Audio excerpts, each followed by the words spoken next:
po yung pakiramdam niyo? Eto, ayos naman. Nakapagpa-check up po ba kayo kahapon? Oo, sinamahan pa nga ako ng boyfriend mo eh. Si Andrew.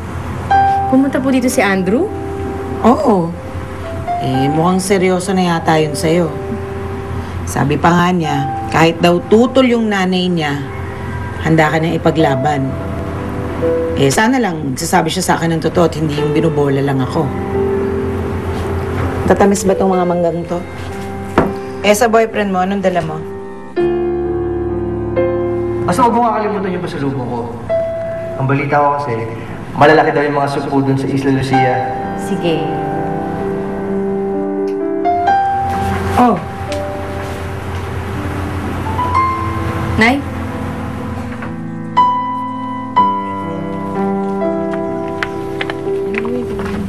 Ate, magkano po yung sugpo niyo? 500.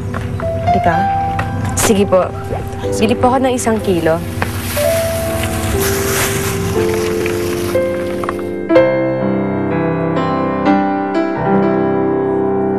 Oh, Johnny. Welcome back. Hi. Alika, kain ka muna. Sarap yan.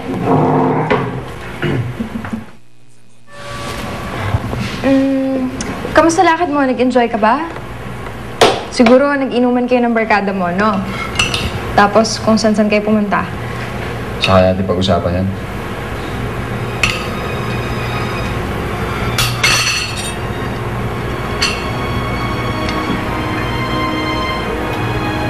I mean, sorry. Baka pwedeng sa ibang araw na lang natin pag-usapan. Kasi medyo pagod lang ako sa biyahe. Ganun naman. No, it's okay. I understand. Ang importante, nandito ka na.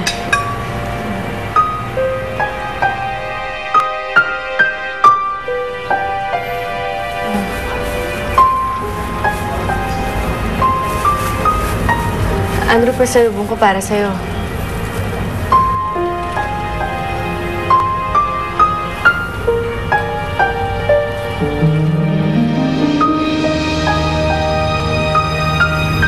Andrew, bakit?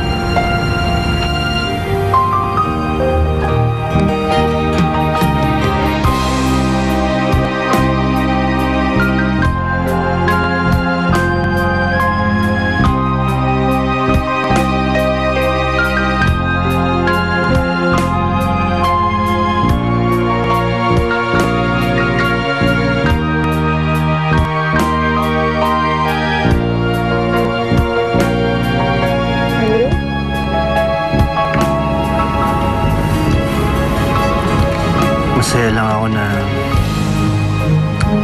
nakabalik ka na. Glad, sinamahan mo ako today. Eh, wala naman po kasi akong gaanong gagawin sa resort. Kaya, ayun, pwede tayo mag-bonding, Daddy. Well, tagal na kitang di nakakasama. Hey, Robert. Oy, Julio. Glad to see you here. Me too. Yan, nabanggit nga ni Johnny na dumating na daw kayo from the States eh. Yeah, sometime last week. Teka, saan kayo nakita dyan eh? Actually, nagkausap lang kami sa phone. Ipinapaalam lang niya na dadalaw siya sa rest house. Akala ko nga kasama kayo eh. But my caretaker told me that he came with his sister. His sister? Oh, si Jenny.